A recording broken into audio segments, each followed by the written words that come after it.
Hello and welcome to the programme where you can help solve crime. As always, what you see tonight will be for real, with actual witnesses and with information from police files never previously revealed.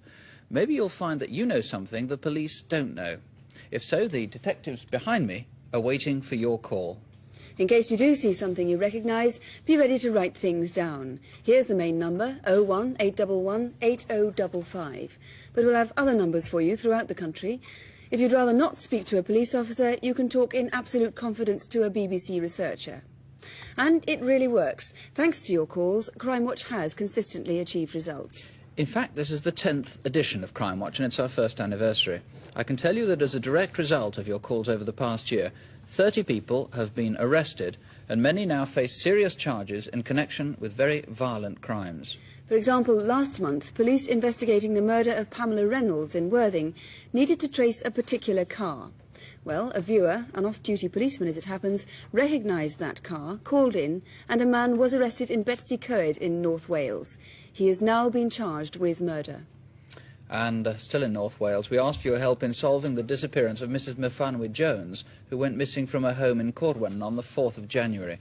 Sadly, we have to report that last Friday in Bala, 15 miles away, Mrs Jones's body was found. She'd been murdered. Police are now excavating the area in the search for Mrs Peggy Goodman, who you may remember also lived in Cordwan and went missing in December 1982. We'll keep you informed. Last month, we asked for help in the case of the Hastings fire in which 2 children died. We showed you this petrol can.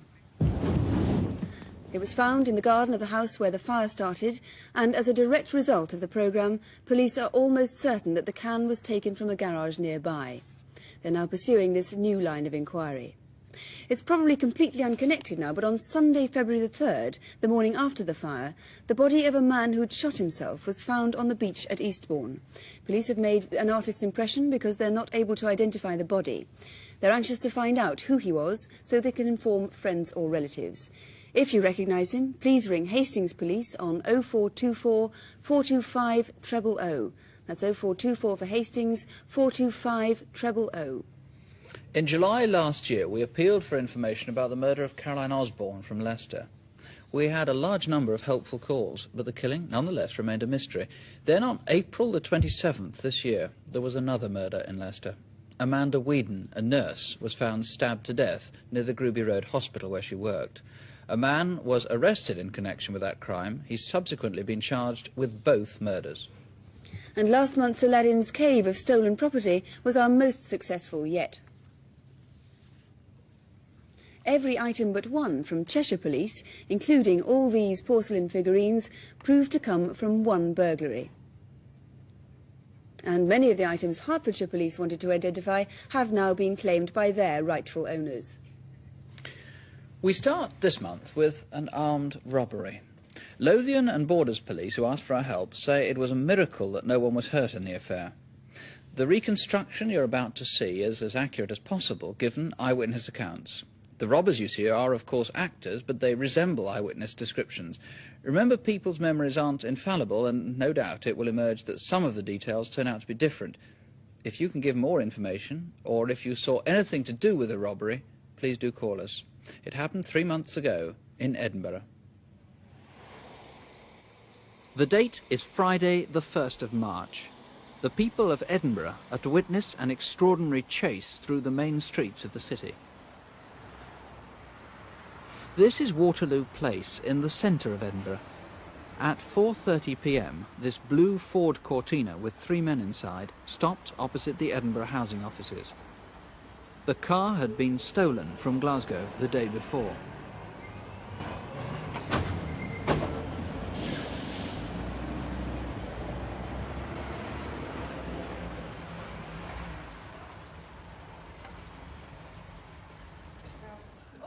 One man stayed outside and one went inside as though he was a council tenant here to pay his rent.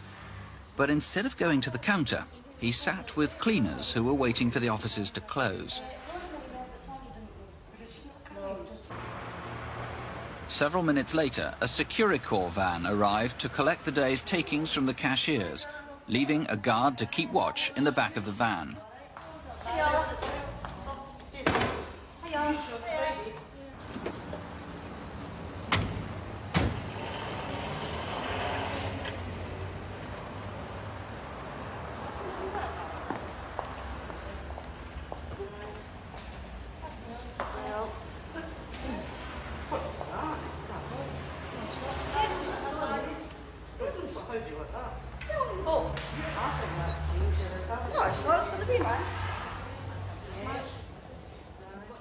Normally, the guards would have collected the money and come straight out.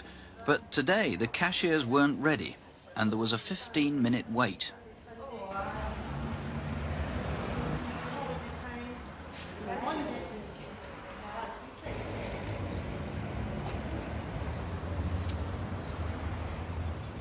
This long delay enabled witnesses in the building to give a very full description of one of the robbers. He seemed about 30 years old, 6 feet tall, well built with black, straggly, unwashed hair and a scruffy moustache.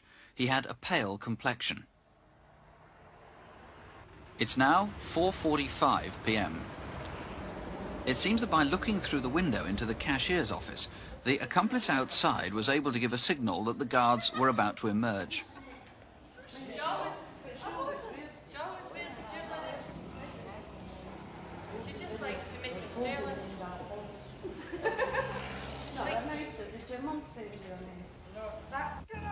Get down! Get down! Attack, attack, attack, 394, Housing Department, Waterloo Place. Get down! Hold on! Get down!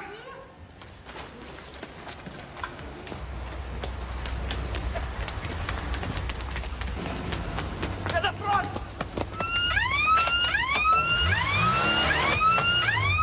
Come on, get the foot down!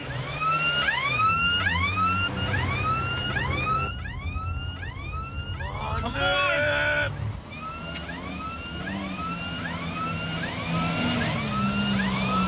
Run this side, they'll not expect you to go down. Come on, get a foot down! Go as fast as I can, shut up!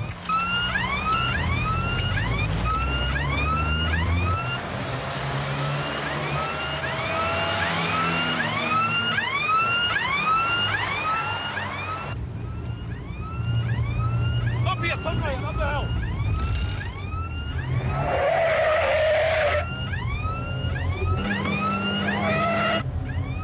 Right again! Right here! Aye!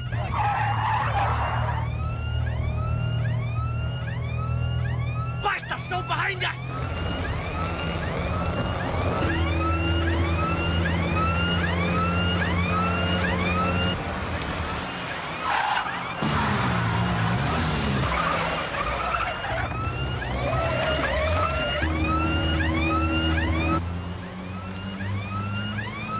Right, jump the lights, ignore them!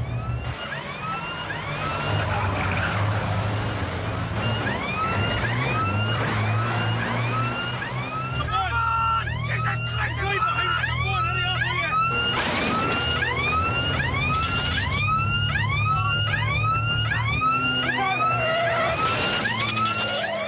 The second impact caused the van to swerve and hit a parked car. As the Cortina sped down the Royal Mile, the robbers found they were on their own. For the moment, they'd got away. Turn right! At the bottom of the Royal Mile, they swerved right into the car park of Scottish and Newcastle breweries. The van had lost them from its sight and drove straight past. This way! Over a dozen witnesses saw the men running through the car park. Several said that one was now wearing a bright red sweater.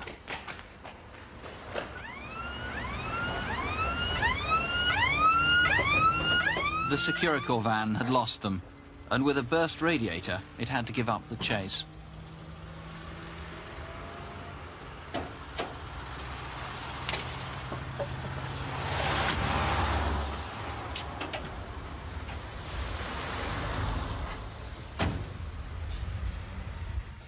Inspector Tom Snedden is the detective now hunting for the robbers. How can the public help?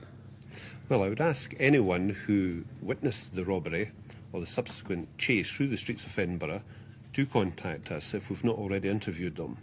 Now, as we said, we've got a very good description of at least one of the robbers. Just tell us again what we know about him.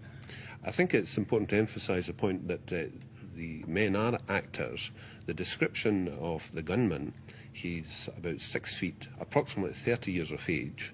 He's well built, he was unshaven, he's got a moustache, he's got black straggly hair, which is unwashed, falling over his forehead. We know for a fact that he was wearing a blue parka jacket with a hood which is trimmed with fur.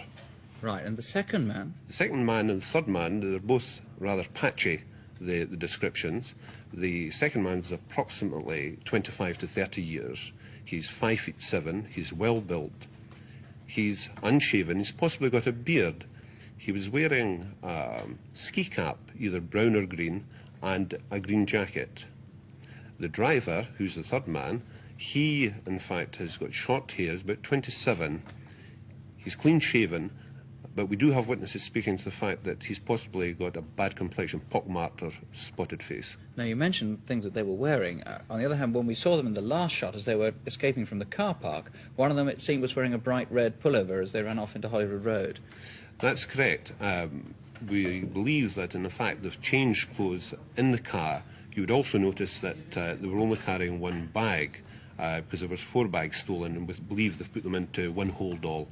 Right.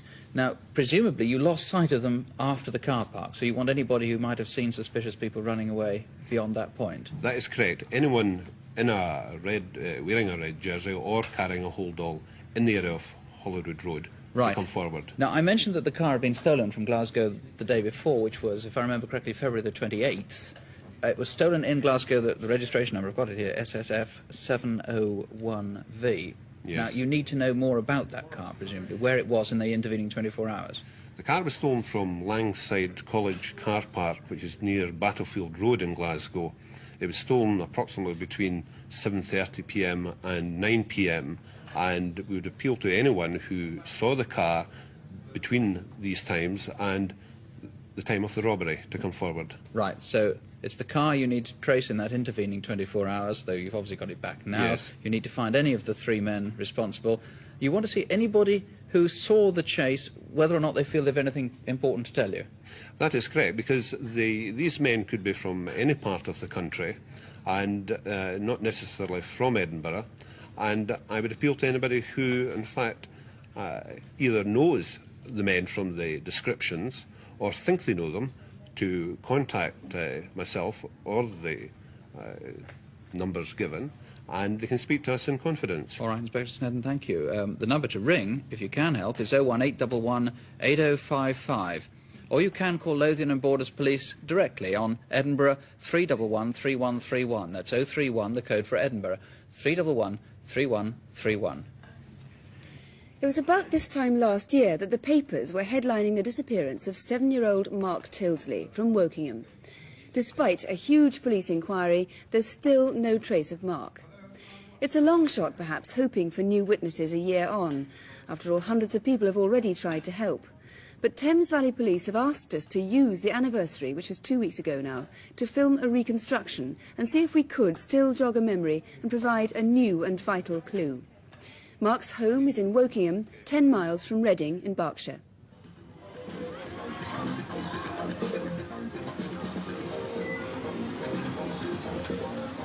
The fair was back in Wokingham this weekend, on the same ground at Wellington Road, where it's been each May or June for 50 years. Mark's home, too, was in the centre of Wokingham. The fair was a 5-minute bike ride away. It's 50 miles away. On Friday, the 1st of June last year, at 7:20 in the morning, a lorry stops for a hitchhiker on the A30. Going to Wokingham? Yeah. The driver, Shane Northway, picked up his passenger 20 miles east of Salisbury, just outside Stockbridge. He remembers the man well. He had there was a little bit of odour there, and you could see he'd been sleeping rough. There was dirt all around the collar of his shirt. His Mac was really filthy on the inside, red lining. Where you going, mate? I'm making my way around country looking for work. He was in the cab with me for about 2 3/4 hours, and I eventually dropped him off just past the fairground in Wokingham. You can drop me off here, mate, if you like. It'll do me. I'll just pull down the road out of the way of the traffic. All right.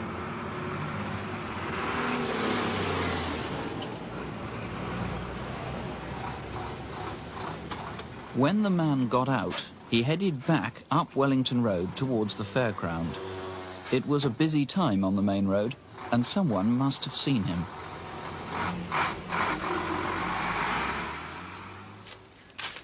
Bye-bye, Mark. See you later. Mark's mother left home at 5:15 that evening to go to work. She hasn't seen Mark since. Bye. Mark left the house half an hour later, telling his father he was going to the fair. He was a quiet, shy boy, often to be seen on his bike in the town centre. The tiger jacket he wore that day was eye-catching and distinctive.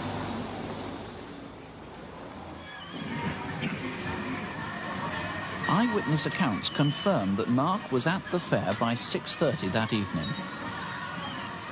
2 witnesses recall that a man appeared to be watching Mark.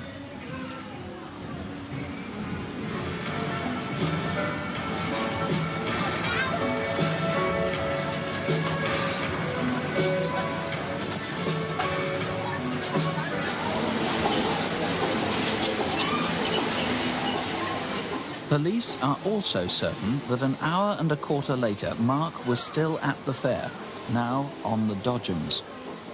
It's possible that the man who was with him was the same man who earlier had been watching him.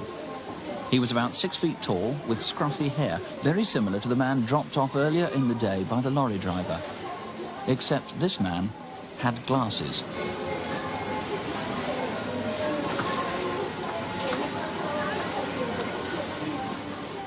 About 8 p.m, Mark leaves the fairground with the same man.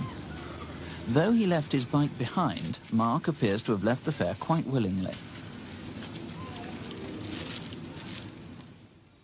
Correct for 2 points. Challenge or tell me so. It was this man, David Hine, who may have been the last person to see Mark Tildesley that Friday evening. If it was Mark, he was in Langborough Road, apparently with the same man he'd been with at the fair. Mark has never been seen again. His mother still refuses to believe the worst. I still say someone's got him and they're living rough or something, because it's a mother's instinct. I know he's all right.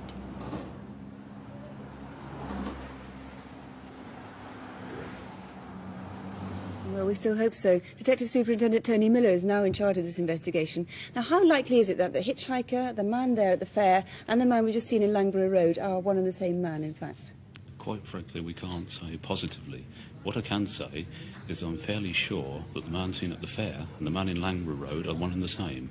You will recall the description given of the man who had the lift by the lorry driver. It's not dissimilar to the man at the fairground. In fact, he was about 45 to 60 years of age. He had grey hair, browning, and indeed he was described as having a long nose. This was a feature about him, and also a beard growth, which indeed matched the man who was given the lift. Now, the man seen at the fair had spectacles on. So if we look at our video fit, we can see what he might look like with glasses on. Right. Now, the hitchhiker in the lorry wasn't wearing any glasses, was he? Indeed he wasn't, and indeed the man in Langborough Road wasn't. But other than that, the descriptions are very, very similar. So what you want to do is for the man who was hitchhiking that ride in the lorry that day to at least come forward so that you can eliminate him? Indeed we would, yes. Well, if we can recap on his movements that day, the lorry driver picked up the hitchhiker on Friday the 1st of June, and that was just west of Stockbridge, and at 7:20 in the morning. They then travelled up the A30 and along the M3, and reached Wokingham at about 10 to 10, again that morning, and the driver dropped him off in Wellington Road, near to the fair. Now, do we know where he went after that? We don't, but perhaps we could start by going back to the commencement of that journey, and you will recall that he had a tachograph in his hand. We can see it there. And as the viewers can see. The reason I take you back there is because indeed this man may have been a lorry driver. If he was, other persons may have given him a lift from Wokingham. If, in fact, they did, we'd like them to come forward. We should say that anybody who hitches the lift with one of the tachograph is saying to a lorry driver that he's another lorry driver. Indeed, that gives the indication, yes. In addition to that, there was a conversation by this man with the lorry driver to the effect that he was looking for casual labour fruit picking. I'd like to hear from anyone who gave employment of that nature to a man of that description. So somebody might remember picking up somebody with a tachograph, because that was quite distinctive. Indeed they might. As we've emphasised, if nothing else, we want to eliminate this man from the inquiry. Right. Now, you've traced so far about 400 people who were actually at the fair on that day. How many more people do you think you need to see? How many more people were there? I can't answer how many people were there, but what I can say is I want to speak to every person who went at the fair that evening. Indeed, let us be the judge of what they saw as to whether it's of evidential value. Please come forward and contact us. And just once again, we've seen the jacket in the film. Let's have one more look at it. You brought it, a facsimile of the jacket in with the tiger motif. Indeed. That's the jacket, or very similar to the jacket that Mark was wearing. And that might indeed attract the attention of persons that night. Right, so to sum up, you need to find the hitchhiker on that day, the one who hitched a ride in the lorry, anybody else who was at the fair that day to come forward, who hasn't come forward already, and the man in Langborough Road, who was seen in Langborough Road towards the evening. Indeed we would. In addition to that, I would also like to say, as a parent, as I'm sure many of the viewers are parents, we can only imagine the anguish this family have faced over the last 12 months. We will pursue the inquiry relentlessly. Please, if anyone has any information additional to what we've asked for, please come forward and contact us. Thank you very much indeed. And if you think you know anything that might help us to find Mark, here's the number again, 01 811 8055. Or you can ring Thames Valley Police at Reading on 0734 585 111. That's 0734, the code for Reading, 585 111. On the Crimewatch UK incident desk last month, we asked for information about the disappearance of Mrs. Evelyn Ake from her home in Northallerton. We've heard today that a man has been charged with her murder. With this month's cases, here are Constable Helen Phelps and Superintendent David Hatcher. First on incident desk, two men in Birmingham who've been regular visitors to the Leeds Permanent Building Society. On the 20th of March this year, they robbed the Sheldon branch, and this is the film from the security camera. If we stop there, we get a good look at the one with the gun. He's about 5'8" and well built. He wore brown trousers and a grey anorak. Perhaps someone will recognise the other man despite his false beard and moustache. He's only 5'6", very slim with short dark hair. He wore jeans and a black jacket. This method is the same they've used on other occasions. They've robbed at least two other building societies on the 26th of February in Spark Hill and most recently on the 11th of April in Quinton, both in Birmingham. So if you recognise either or both of them, give us a ring. On 3 occasions in February and March this year, a man called on families in the Stepney area of East London.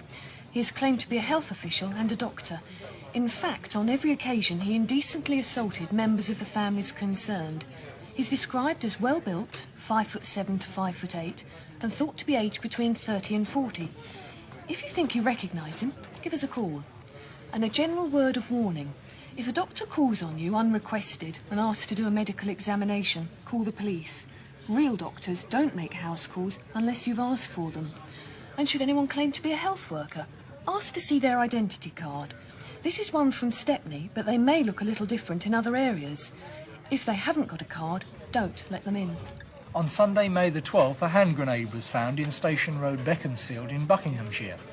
The area was sealed off except for 4 builders working near a boutique who were allowed to stay where they were. At least it was assumed they were builders. In fact, they were actually thieves. The bomb scare was a coincidence, but while it lasted, the men loaded up about £120,000 worth of designer clothes and shoes. They appeared in Vogue last month, and they're very distinctive. Names like Jasper Conran, Roland Klein and Caroline Charles, and are rarely offered at sale prices. These are exact copies of the stolen dresses. They would normally cost over £300 each. And have you seen any of the Charles Jourdain shoes which were carted out of the shop in brown rubbish bags? All 300 pairs of them. And a final clue, the robbers used this jemmy to break in. It's made by Keen Tools and was probably sold in a small hardware shop where they've written the price on in felt tip. If you've sold it or if you've seen the dresses, we'd love to hear from you. This is Whittington Hospital, which is in Highgate in North London. On the 28th of May, 110 patients had to be evacuated because of a fire which was started deliberately. The damage to the building was estimated to be over £500,000, but thankfully, although lives were threatened, no one was actually hurt. The 28th of May was a Tuesday, the day after the bank holiday Monday, and the fire was discovered in a corridor at 8:50 p.m. in the archway wing, only yards from acutely ill patients. It's believed the fire was started by someone setting alight cardboard boxes and linen baskets. Even if you think you can't help, we want to hear from everyone who visited the archway wing of the hospital on Tuesday. 28th of May between 8 and 9 p.m, particularly visitors in wards A1 to A5. Thames Valley Police need your help to clear up a fraud. On the 15th of March, over £168,000 cash was paid out for some heavy plant machinery. The machinery was never delivered and the cash just disappeared. Detectives believe that this man, David Beatles, may be able to help their inquiry. Mr Beatles and his wife and 2 children have left their home in Wokingham, but he has connections in the Andover area, and we understand that he did have plans to buy a guest house in the West Country. So if you're an estate agent in the West Country, or if you've seen this man in your local, please give us a ring. And finally, a bit of a mystery. Sussex police need to find out where these came from. The brass crucifix would have had coloured enamel here, but most of it's worn off. And the candlesticks are both the same height, but made for candles of differing thickness. They look as though they may have once belonged in a church. Now, we can't tell you yet the story that lies behind these objects, but if you can tell us where they definitely came from, we may have an intriguing tale to tell you next month. And if you've anything to tell us about the cases on this month's incident desk, do give us a call. And the number to ring, if you can help in any way, is 01811 8055. 01811 8055. As you'll have observed, some of the reconstructions we show on Crimewatch are necessarily vivid and disturbing. In July last year, we reconstructed an attack on the customers of a pub in Liverpool. The violence that we showed so appalled some viewers that they were moved to give information. One of them was actually a criminal himself. As a result of those calls, Merseyside police arrested 2 men, and last week one was sentenced to 12 and the other to 16 years imprisonment. Our final case tonight is equally shocking. Again, we're showing you exactly what happened in the hope that someone, once again, will come forward. In the early hours of April the 22nd, Wallace and Mary Foster were attacked in their home in Surrey. The motive was clearly robbery, but because the attackers were so violent, they must be caught before they strike again. The language and the action is as accurate as possible. Our reconstruction begins at the Fosters' home at Church House Antiques in Weybridge.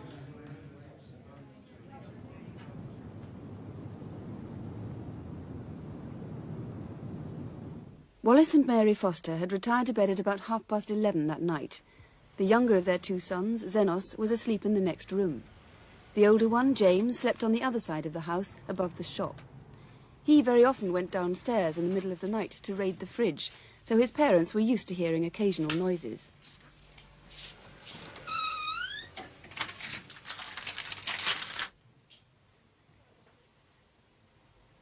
It was just about 2 o'clock in the morning when intruders crept round the side of the house and into the back garden.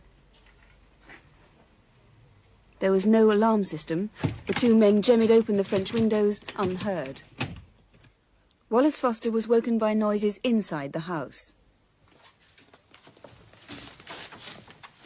Then he heard the sound of the sliding door at the bottom of the stairs. Is that you, James? Yeah, it's me, Dad. Got problems. Get back! Back! The gun's loaded on soap! Okay, you'll have a go, do Both men spoke with London, though not Cockney, accents. The dark-skinned man was in his late 20s to early 30s and heavily built. The white man was slim and looked younger than his partner. You got any belts? Dressing room, you'll find some. What's this then, eh? It's an air rifle. Don't look like an air rifle to me. Antique, is it? They were well enough informed about the family to know that they had 2 sons, and they knew Mrs. Foster's first name, Mary. What? Oh, cut it out, lads. I've got kids in the house. Why don't you just take the money and go? All right, who's in the room next door, eh? He's 5. Leave him alone. He'll sleep right through this. He's a very sound sleep. Where's the other one, eh? He's in a separate flat on the other side of the shop. You got a telephone in there? Only an extension. Yeah, well, we'll hear it if he picks it up. Yeah, we'll hear it. Right. So it's the gun you're interested in, is it? Well, it's loaded, see? And there's the shells. Eat that pillowcase, Pat. Right, you got the suitcases? Yes. You're gonna open the safe. Keys to the safe. Does she know how to open the safe? Of course she knows how to open the safe. Check this, antique suitcases. Very nice. Come on, you, up. Come on, do you want some of this? Paper! Come on! Move it! Down them stairs. Come on, Mary. There's Mary in it. Get in there. Right then. Let's see what you've got, eh? Yeah. Now listen, if you don't do what I say, you're going to get hurt real bad. Understand? You're going to get raped. I've done this before, you know. Get over there and get that safe open. Move it! Come on, open it, woman. Come on. I warn you, I'm not used to opening this. Just get it done, will you? Come on, hurry it up! Right. What? I've got it wrong. You slag! There are 4 numbers, and it's very difficult. So will you please, if you calm down, I'll be able to... Come on, get this thing open, or you're going to get it real bad. Get it done, come on, for Christ's sake.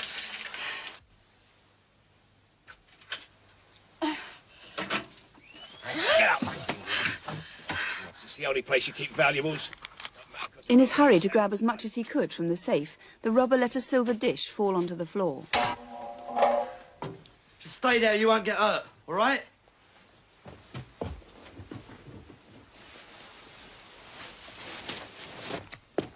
What's going on? What's up? It's all right. Don't worry. It's sweet. Get back upstairs. Don't worry about the silver. Just take the cash, all right? Yeah. All right.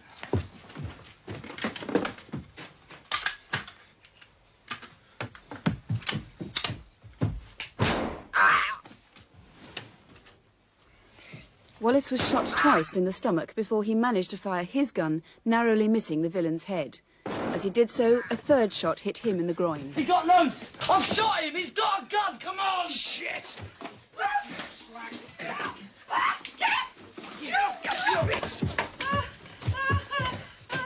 In that final struggle, Mary was punched viciously in the face.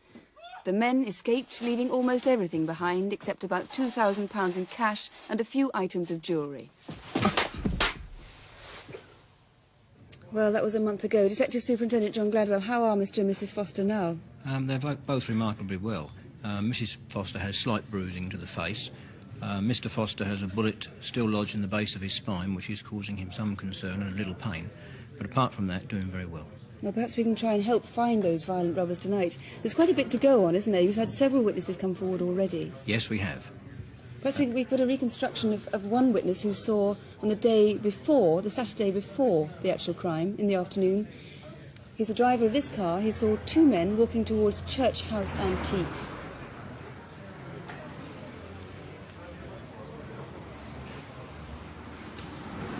Now, the white man stopped to peer in the shop window, while the black man continued walking past the witness's car and then out of his sight.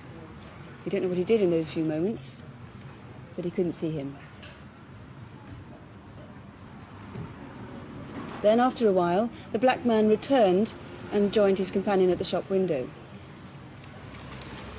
They then walked back the same way they'd come, which is slightly unusual behaviour. Have you got descriptions for those 2 men? Yes, we have. A better description of the black man than the white man, but the black man was 30 to 32 years of age, 5'8" to 9", stocky build, about 12 or 13 stone. And the white man was the same age, 30 to 32, again 5'8" to 5'9", slim to medium build. Right, the black man was heavy, the white man was slim. That's right. Now, there were about 3 hours before the attack took place, there were several witnesses who report seeing 2 very particular cars which were cruising around very close to Church House Antiques. It was a woman who noticed a pale blue Jaguar. She was in this car, and she noticed a pale blue Jaguar and a metallic-coloured Rover driving into the car park of KBC Limited, where she works. She'd stopped off to check security at the firm. Now, as she went into the car park, she saw 2 young women sitting in the Rover, and they were calling out to 2 men in the Jaguar. Now, as the witness walked back, the Jaguar pulled out of the car park, and she particularly noticed that the driver was wearing a camouflage jacket. The Rover then followed with the 2 young women.